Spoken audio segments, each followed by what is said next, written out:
Hey, everybody. Welcome back to Meta Perspective, where we go meta on themes like insight, awakening, and reality. And today we are honored by an awesome guest. His name is Riz Virk, and he is the author of books like Zen Entrepreneurship, Treasure Hunt, The Simulation Hypothesis, and now The Simulated Multiverse. So welcome, Riz.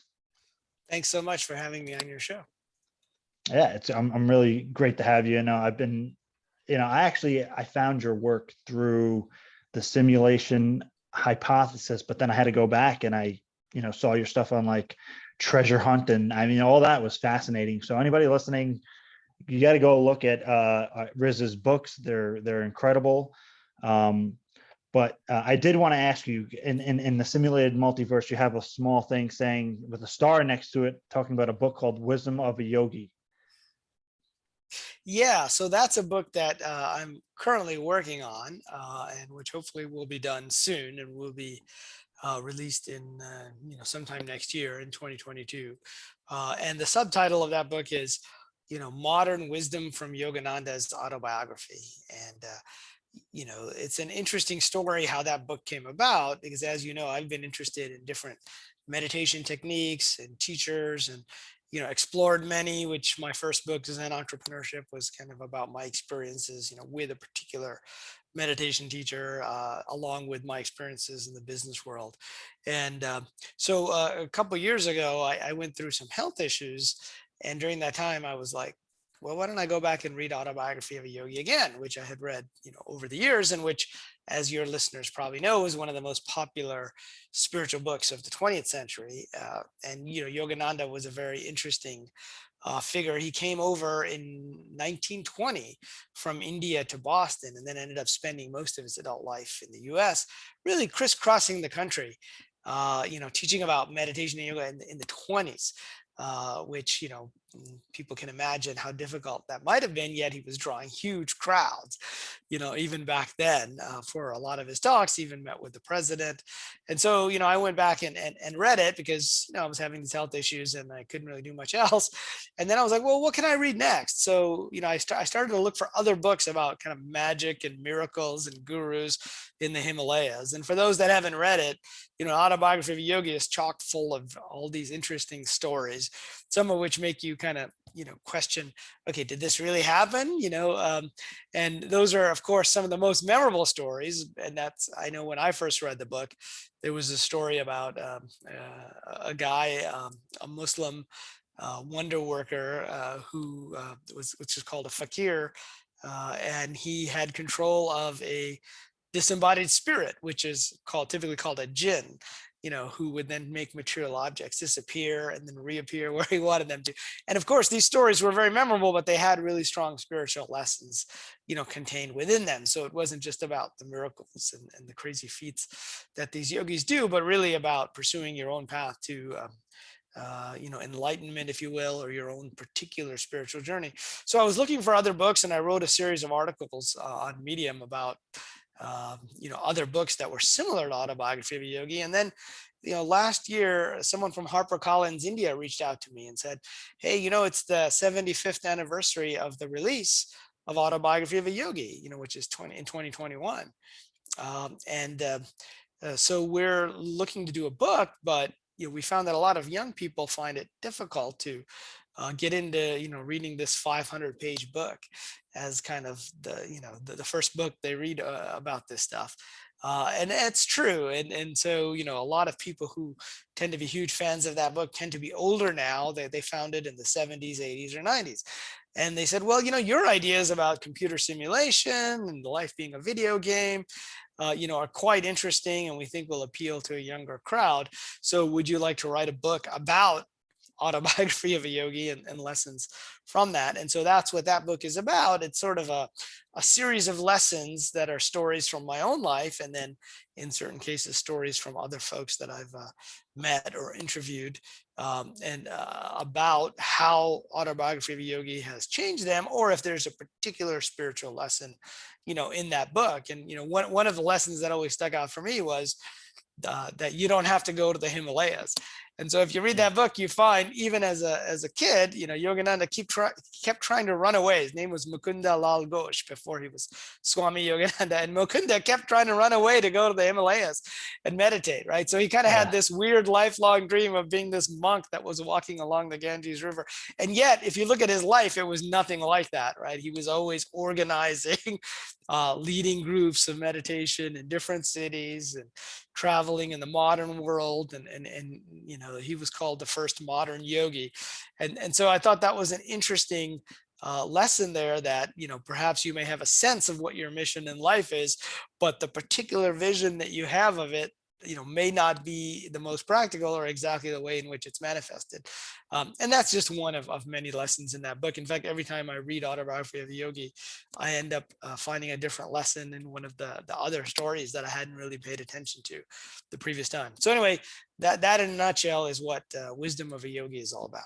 Yeah, I'm really looking forward to that. And I really, after it's released, I hope to have you back on again just to speak specifically to that, because that's a lot of stuff that I'm interested in personally, and I know listeners will be interested in as well.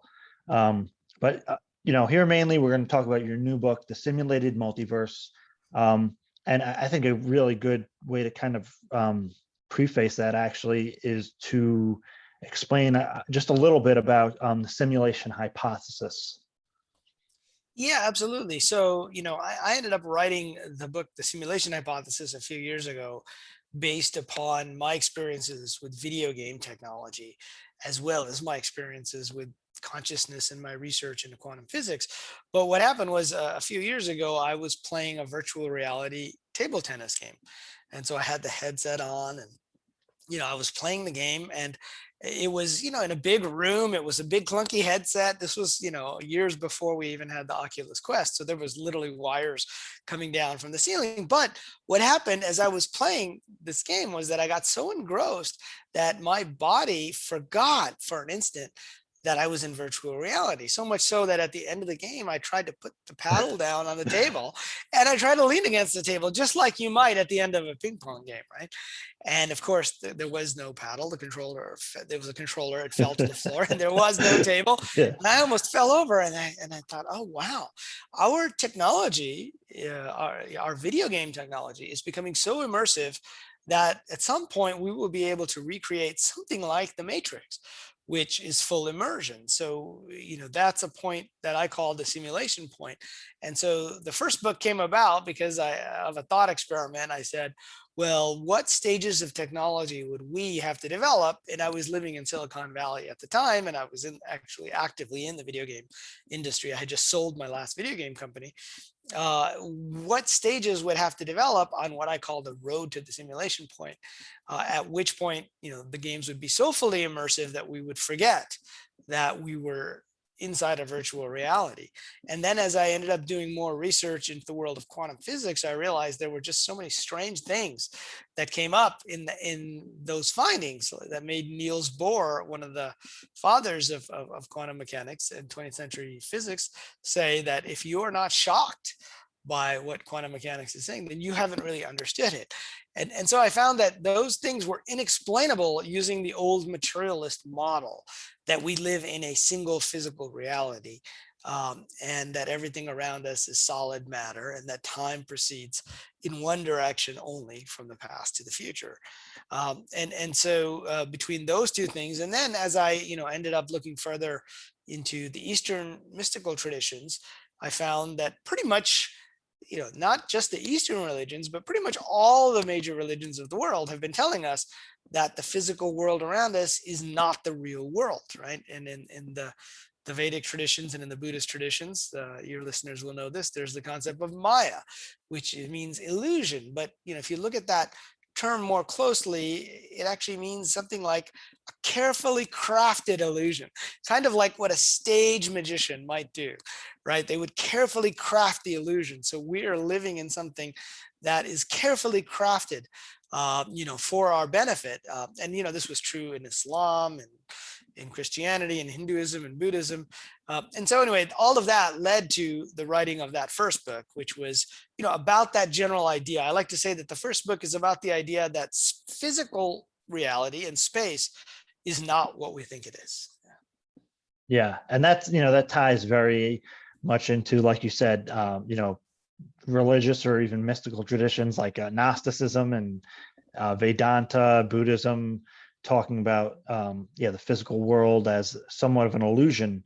And I believe even in Sri Yukteswar, in his book The Holy Science, he said something like, just as when you wake from a dream and you realize that you were in something of an illusion, waking reality is in the same way an inference, that the waking reality itself is something like a dream world. Yeah, that's exactly right. And, that is a metaphor that has been used over the years by, many mystical traditions, and Yeah, particularly in Buddhism, it's a strong one. I mean, when after the Buddha achieved enlightenment, he was asked by a woman, "Well, what are you?" And he said, "I am But," which is the Sanskrit, original word, which translates to awake, right, or aware, right. yeah, And so, in order to wake up, you have to be sleeping, and we have to remember that these are metaphors. And in the Buddhist traditions, there's a whole line of dream yoga, right, where the yeah, goal is to learn to wake up within the dream, what we would refer to today as lucid dreaming, even though with lucid dreaming we've kind of stripped it of its spiritual content.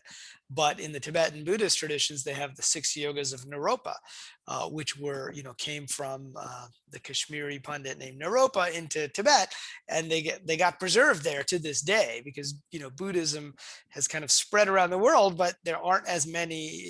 It wasn't preserved so much in some of the original places in India.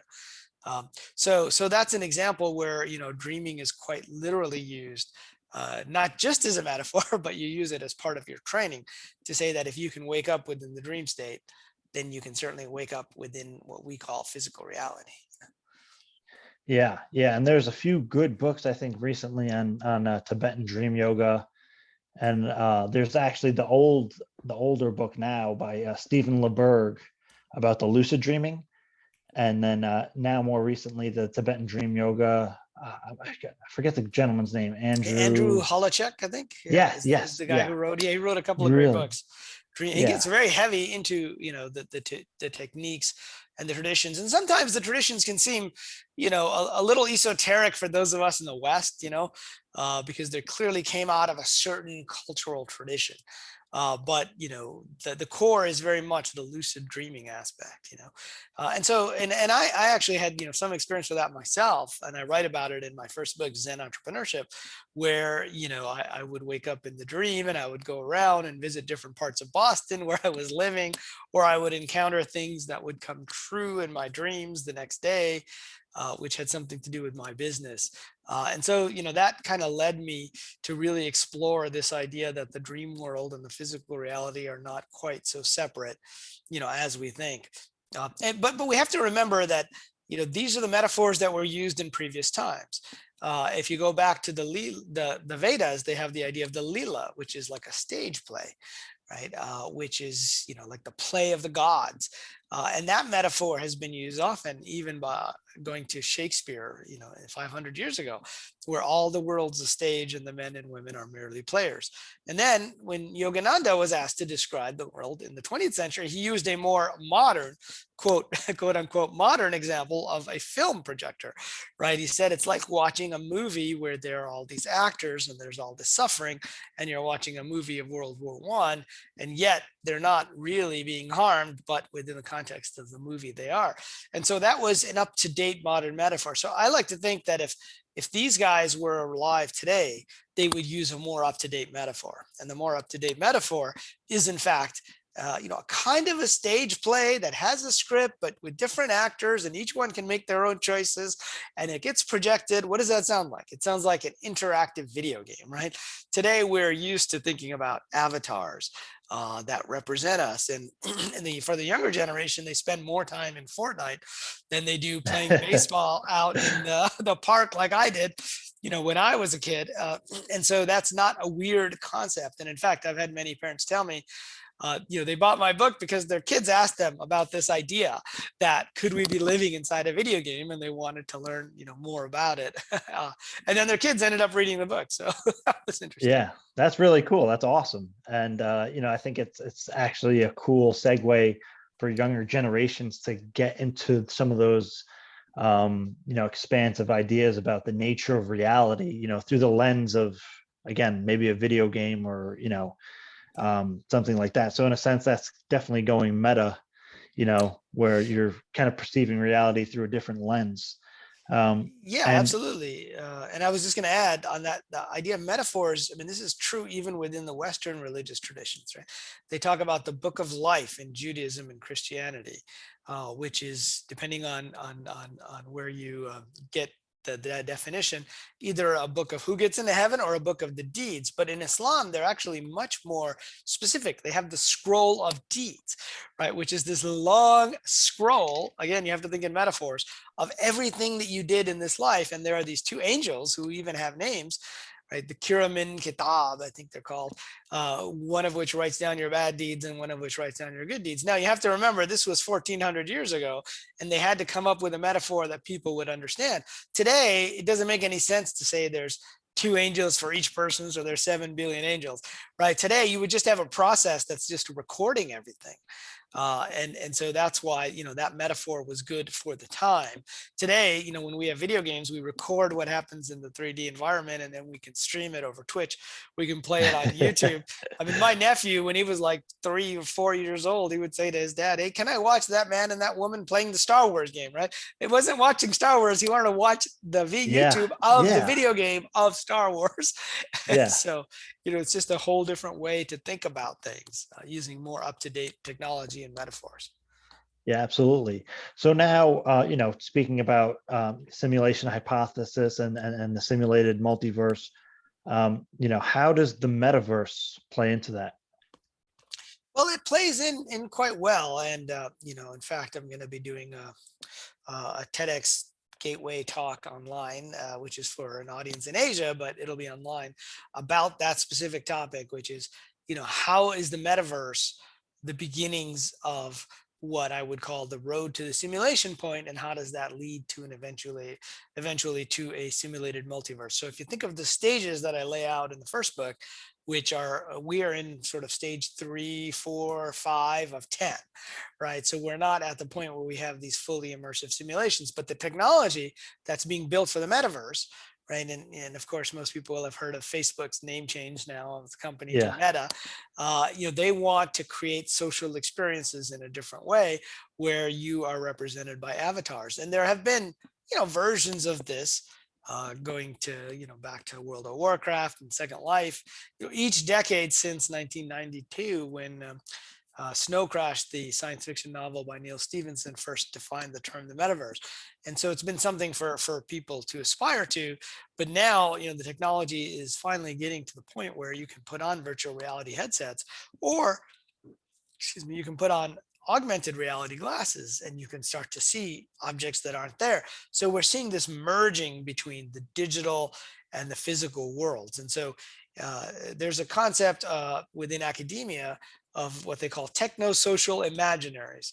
And this is when science fiction inspires, something that happens in real life, or at least frames it for us in a certain way. And so you can think of the metaverse framing based on different imaginaries, and one of those is Ready Player One, which was turned into a blockbuster movie by Steven Spielberg back in 2018, where people put on their headset and they went into the oasis, and everybody kind of lived within that world. That's where they went to school, that's where they had relationships, that's where they worked, as opposed to going into a physical office, etc. And so that's one vision of the metaverse. Another vision that's coming up, it has to do more with the integration of the physical and the digital worlds. I mean, as you start to think about in my stages, there's what I call a replicator stage, which is like the Star Trek replicator. If you remember, yeah. Picard would say, Earl Grey tea hot, and the replicator would produce the cup and the tea, that's in there. Well, it turns out our 3D printers are getting pretty good at creating objects for us. And so it's like we can represent most physical objects, with information today, which actually ties to, a pretty fundamental idea. There was a gentleman named John Wheeler, who was one of the giants of Yeah, 20th century physics, and I yeah, talk about him a lot, within these two books, because a lot of his ideas inform, both my interpretation of the simulation hypothesis, as well as the second book, The Simulated Multiverse, which just came out. We can talk about that in a minute. But, he came up with a phrase, which was it from bit.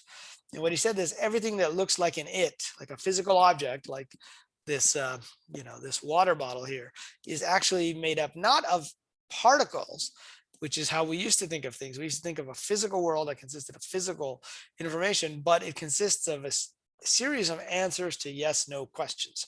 And what is that? Those are the fundamental building blocks of information science.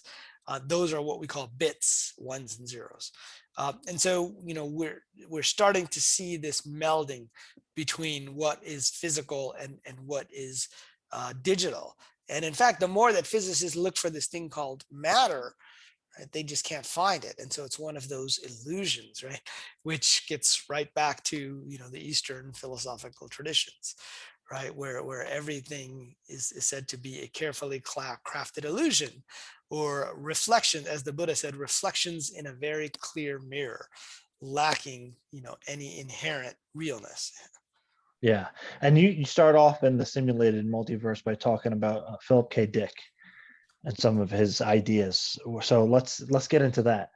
Yeah. So, the first book, as I said, was about this idea that the physical world, space, is not what we think it is. The second book is about the idea that builds on that first idea, that time is not what we think it is.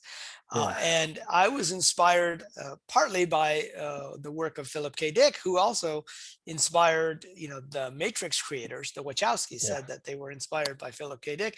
And I actually interviewed, his wife, Tessa, for the first book.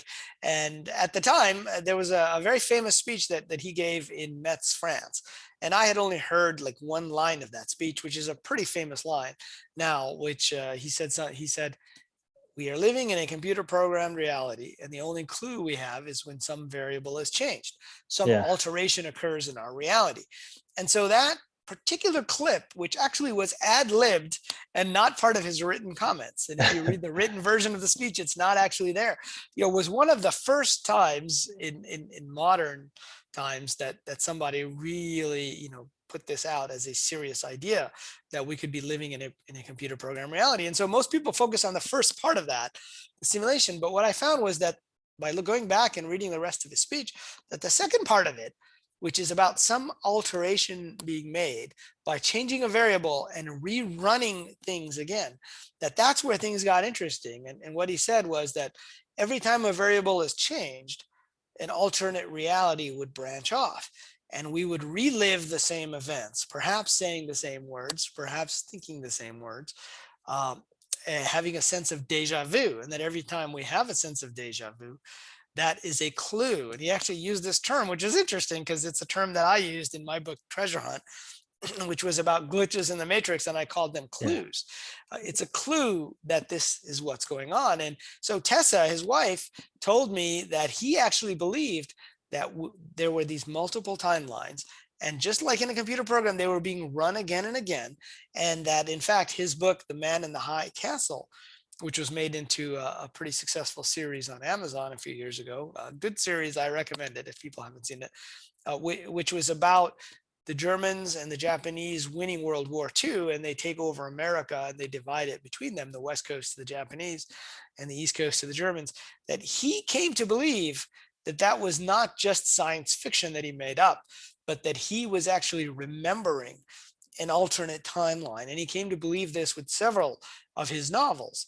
But so that idea that basically history would run for a period of time, and then whoever was outside the simulation watching it could go back, change things, and try it again, and to see where it would go. And so Tessa told me that he believed that whoever was doing this, some beings that had communicated with him, which he kind of saw as these kind of balls of light during one episode, told him about this, and that they had tried to prevent the assassination of JFK in Dallas, but that he ended up getting assassinated in Orlando or in another city, or every time they changed the variables, it led to a worse outcome than if he had been assassinated in Dallas. And so that was kind of interesting to me. There was another thing that Philip K. Dick said, because he said, he has memories of this alternate present, which was also, by the way, the inspiration for the movie The Adjustment Bureau with Matt Damon. Oh, no way. One. Yeah, yeah. So, Tessa told me that, he had a situation where he had been in the bathroom many times and he had turned the light on and off many times. And he thought it was like, I think it was a chain, but he went in there and there was no longer a chain. There was a light switch. It was just like a small change, right? Yeah. But he came to believe that, people were changing little variables, but they were having big ripple effects down the road. Which is what led to like the whole belief about, man in the high castle and major timelines. But so he wrote a story called The Adjustment Team about this idea that there were these people who would come in and change things while we were frozen. And that, of course, ties into the whole idea in a computer simulation. You can stop the simulation anywhere. You can change any variable. You can rerun it, and the people within might not, will be none the wiser, as they say.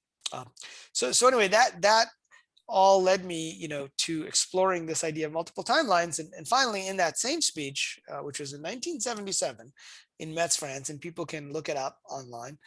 It's available on YouTube. Usually it's different parts of it. It was a pretty long speech, but now I think the whole speech might even be up. And so he said, all we would have to do is to find a group of people who also have memories of an alternate past or an alternate present. And turns out we now have groups of people like that. There's a phenomenon called the Mandela Effect. So anyway, all of this is kind of the prelude for what led me into researching, this for the simulated multiverse. Yeah, and that's really fascinating stuff. And right on the cover of the book, the Simulated Multiverse, you have this character, and there's these different pathways. Oh, look at that. And that's, dude, whoever is doing your covers is amazing, because I love the covers of your books. Yeah, I'm very happy with the covers. This was well, and let people know like that there's actually some meaning in that. It's not just a random cool cover.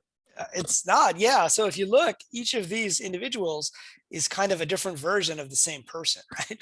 And then down at the bottom, there's a graph, a network of timelines. And that is very much what the book is about, is this idea that we branch at each major decision point. And that they probably can't see those lines, but if they go online or they get the book, they'll be able to see that. And so each of those is a slightly different version, but in a simulated universe, it's relatively easy to do that, to have multiple timelines. Yeah, and in the book you have these multiverse graphs. So can you get into that a little and explain kind of like the context of that? Yeah, absolutely. Well, so, just to continue the story, as I was starting to look into this, I ended up meeting a friend of mine who was from MIT, who had just taken a job at Google. And I was living in Mountain View, which is where the corporate headquarters for Google is. And so he was visiting. And so we had coffee. And he said to me, hey, have you heard of this thing called the Mandela Effect? I said, yeah, I've heard of that, but I just kind of dismissed it as just a case of faulty memories, with like pretty much most scientifically and technologically minded people would do. And for people who don't know what that is, it's a group of people who remember Nelson Mandela dying in prison back in the 80s. But of course, in our timeline, that wasn't the case. He was released from prison. He became president of South Africa, won the Nobel Peace Prize, and he died in, I think it was like 2013. And so when the term was coined, he was still alive. And so there's a whole group of people out there that remember this. And then turns out there's many other such effects as well, ranging from small changes in logos or remembrances of like Jif peanut butter versus Jiffy peanut butter, or lines in movies like in The Empire Strikes Back, where, does Darth Vader say, Luke, I am your father, which is what many of us remember. But if you watch it, he doesn't. He actually says, no, I am your father, ranging to whole episodes of Star Trek that people swear they've seen multiple times that don't exist. And even movies, right, including one where Sinbad, the comedian Sinbad, was supposed to play. I remember that too. Yeah, and so, but supposedly there was only a movie with Shaq playing, I think it was a genie in Kazam, but people remembered a movie called Shazam with Sinbad, and so it got so popular on the internet that Sinbad actually made a little clip a video clip from a movie that he was supposed to have been in that he didn't remember being in, and Yeah. put it out there on the Mandela Effect. So, my friend from Google suggested, well, the simulation hypothesis is a good explanation for the Mandela Effect. And so I ended up going back into the rabbit hole and really, starting to research this idea. And that's when I came up with the question, like, what if these people aren't crazy? What if there are actually multiple timelines? How would that work, right? I'm an engineer and a computer scientist by background. So a lot of my books are about, well, how could this work? And does it make sense? And then when I went in to look at the quantum physics, I found that there were two major interpretations of the oddities of quantum mechanics. And there's the double slit experiment, which again, I'm sure most of your listeners have heard of. But the best way to talk about it is with Schrodinger's cat, right?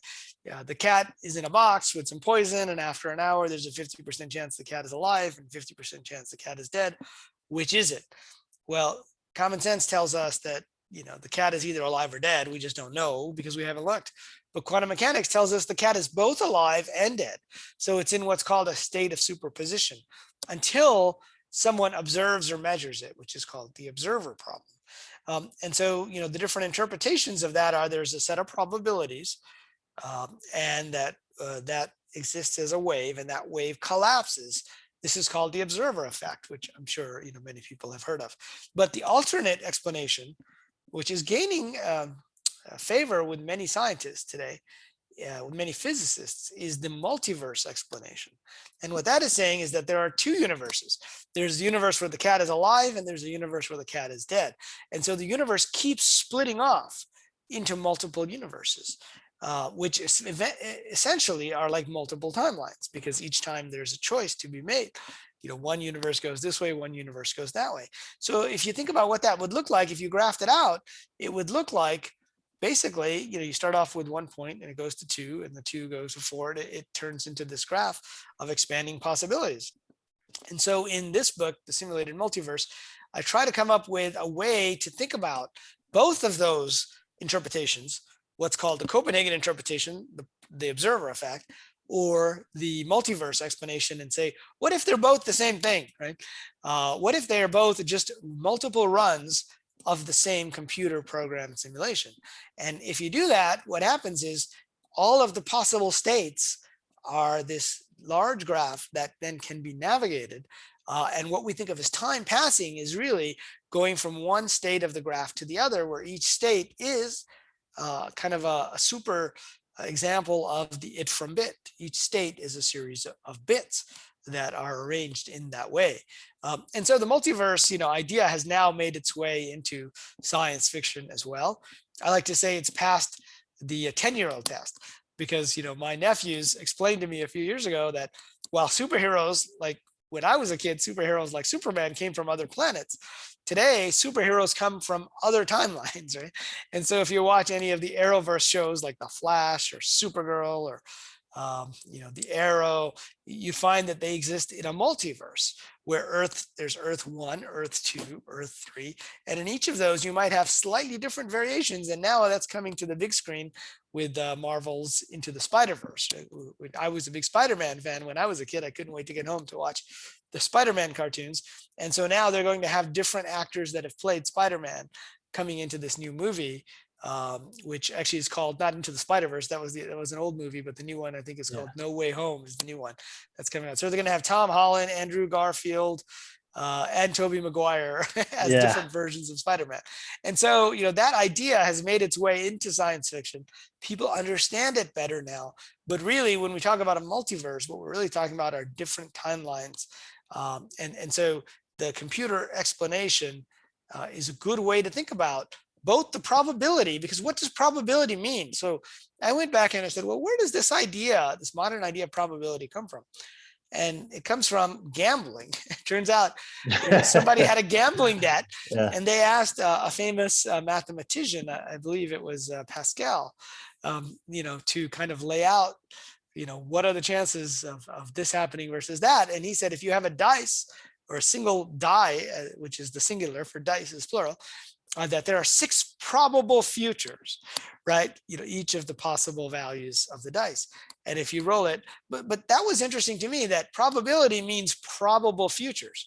But probability also is meaningless if you only roll the dice once, or the die once, right? I mean, you have to roll it multiple times. Otherwise, the probability is just what happened, right? That's all that happened. And so, this idea of rolling the dice multiple times, ties together these two different interpretations of quantum mechanics, because the multiverse, one of the big questions about the multiverse idea is, are they really physical universes? I mean, is the universe branching out? That would mean we'd have to create new physical copies of everything in the universe, not just like every hour or every day or every year, but every instant where there's a quantum decision being made. That seems inefficient, right? And as a computer science guy, we look for efficiency and look at information as a way to understand the world. And so it turns out that by running the process, what we think of as happening could be one run of the process. And so when we say there's a multiverse, it just means there are different runs of that same computer program.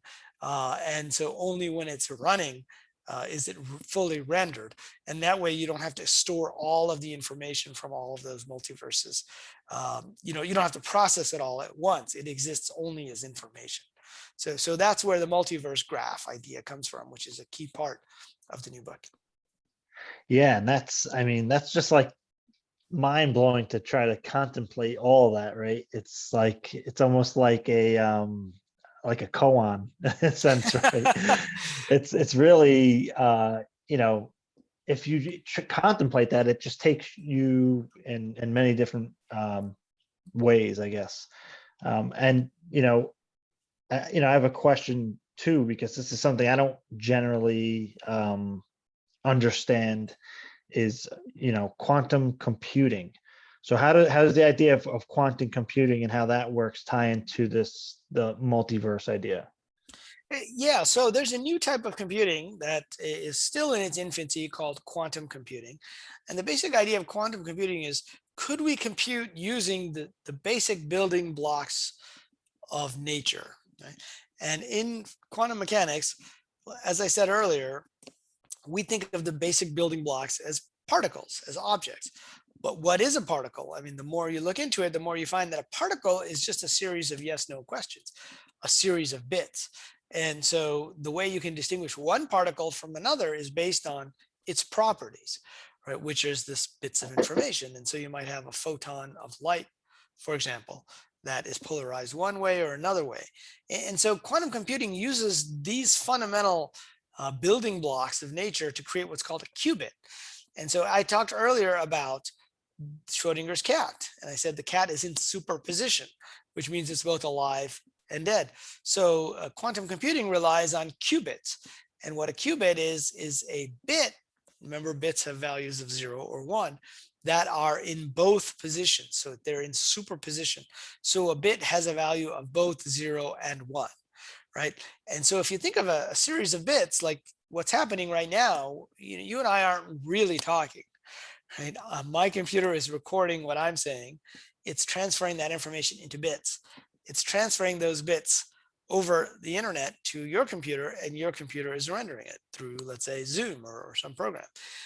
And so, the bits are just ones and zeros. But if you have, say, 8 bits, that can represent any number from 0 to 256, which is 2 to the 8th power.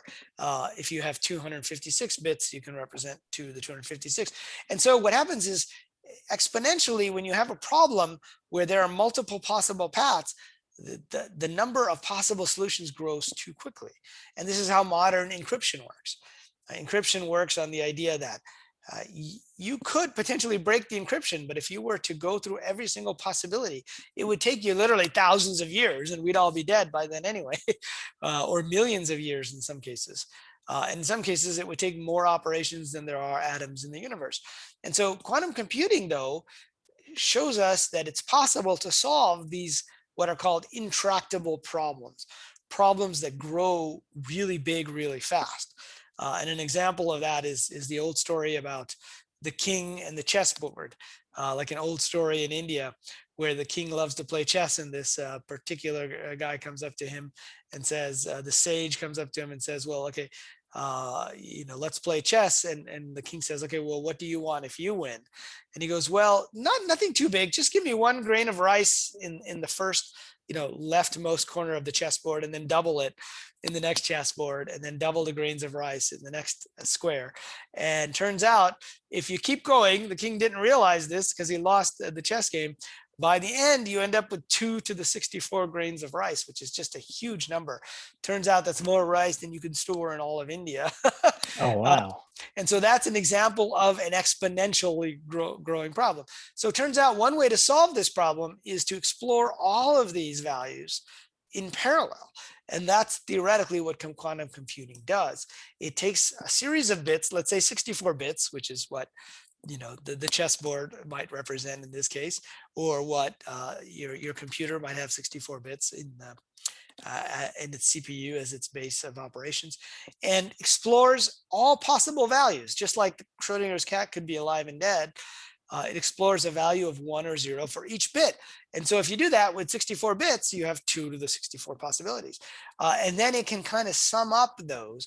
And we're still learning how to build these computers. Google has one, Amazon has one, Microsoft has one, but it's like the early days.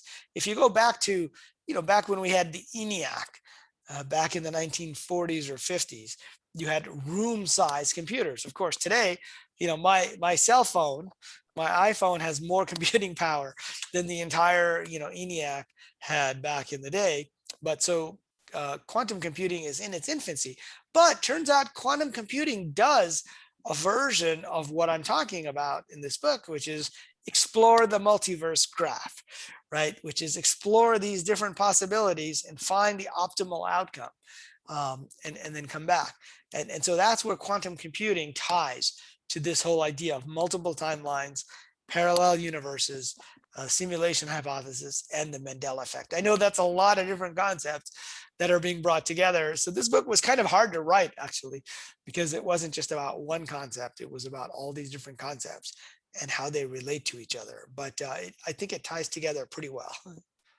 Yeah, absolutely. And it's very well written. And again, there's fascinating ideas in there. And I mean, you can kind of see, and there's kind of great examples to how some of those ideas can tie together. One thing or terminology that you use in the book, which I actually hadn't heard before, is the core loop. Yeah, so the core loop is another phrase that I kind of came up with for this book. And so if you go back to what Philip K. Dick was saying, it wasn't just that variables are being changed, right? He made it seem like they were being changed for a reason. And you would basically change the variables and then see what would happen. And that's very much what we do when we run simulations, right? If you think about it, excuse me. So if we're running a simulation of the weather, or a simulation of the growth of a pandemic, or simulation of the fruit fly population in computer science, right? We change the variables and we say what is likely to happen. And so we look at the likely outcomes, but more importantly, we also try to figure out what are the optimal outcomes. So what are the variables we should tweak in order to get the best value at the end? And turns out there's another term within computation that was coined by a gentleman named Stephen Wolfram, who was a Oxford physicist who quit to become a computer scientist, basically. He wrote the Mathematica software, which is quite popular, with engineers and in academic environments. And he came up with a phrase called computational irreducibility, which basically means that in order to figure out what's going to happen, you can't just solve an equation for certain processes, right? You have to actually run the process through all of those steps. So if you want to find out what's going to happen at step, 2,100,000, you have to run the program for steps 2,099,999, and then you can figure out what's going to happen, because there may be an element of what's referred to as chaos theory or complexity theory, which is that small changes today or at step, let's say 10, can lead to vastly different outcomes in step 2 million, right? It's called sensitivity to initial conditions. And so, I began to think that maybe the universe itself is computationally irreducible. And that's why whoever's running the simulation might change variables, but then they have to run it to see what might actually happen.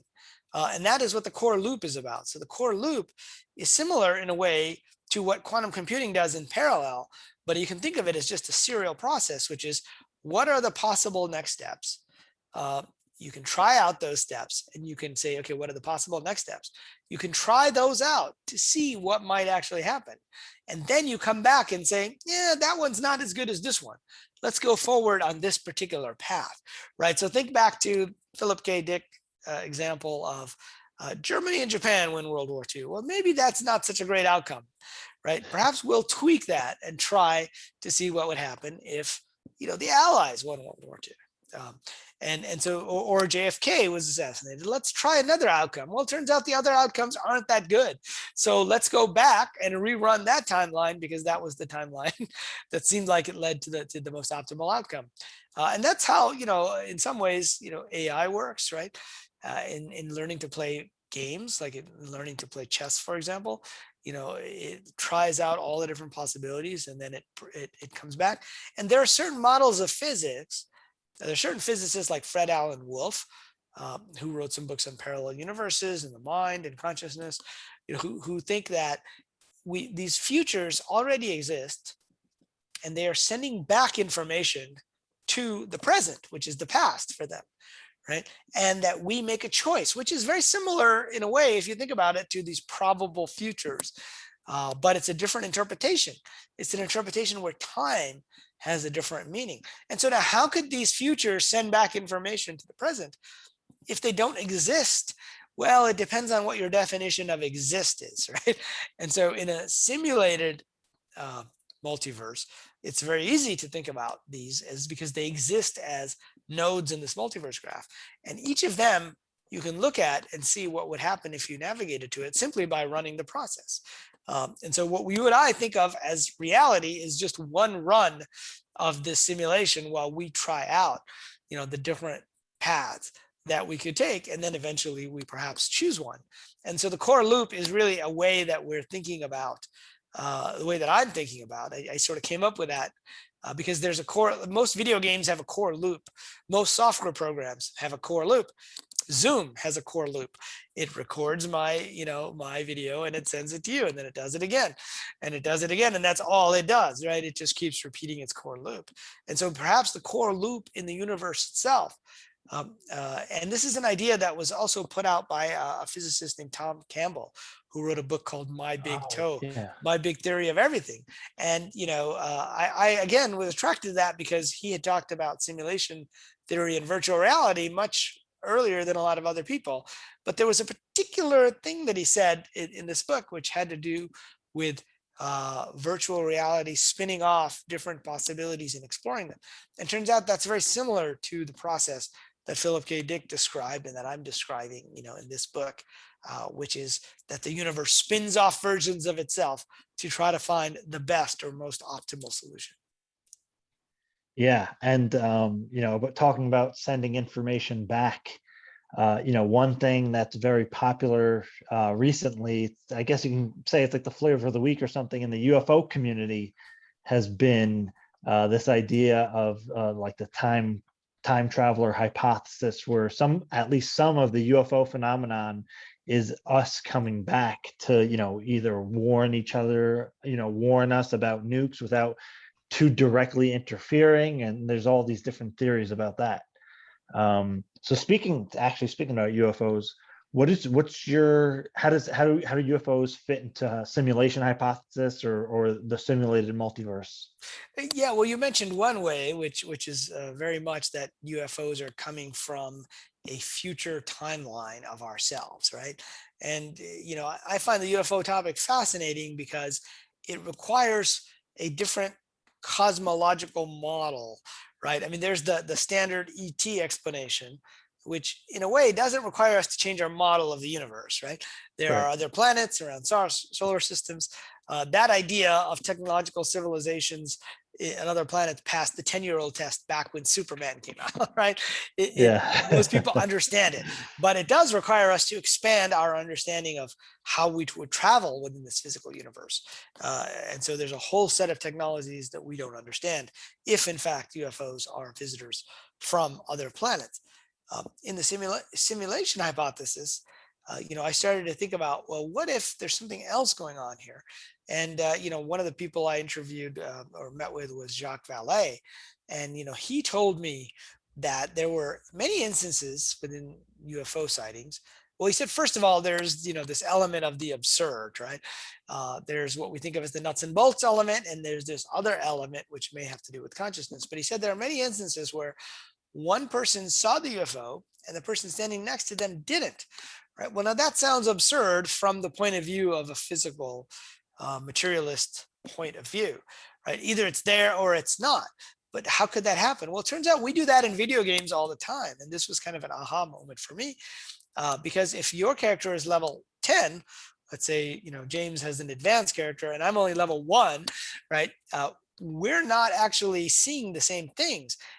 In like Fortnite or World of Warcraft, it's being rendered on your rendering device on your laptop, and it's being rendered on my rendering device. And the server can make a decision about whether to render, say an object in the sky in the scene. So to me, it would look like both of our avatars are standing there and there's nothing there. And to you, it would look like there's like a UFO there. Right. And so, that was pretty intriguing to me. And the more I talked with Jacques, the more I found that, he suggests there are many absurd aspects to UFO encounters that people don't even talk about sometimes because the witnesses will, be told that they're crazy. And, one of those, in one instance, I think it was in Northern California where there's these big redwood trees. Jacques said he went out to investigate, and there had already been investigators, and there had been I think some residue on the ground from where the craft landed. So he asked them, well, which direction did the craft come from? And this was in a clearing in the redwood trees. And they said, oh, it came down at a 45-degree angle this way. And he looked over there and there's these giant redwood trees. And he's like, well, that means it would have had to have gone through the trees. And they said, yeah, but we don't want to say that because we would sound crazy. But it came through the trees. And so, there are many instances of things materializing and dematerializing in the UFO lore. And so, what could account for that?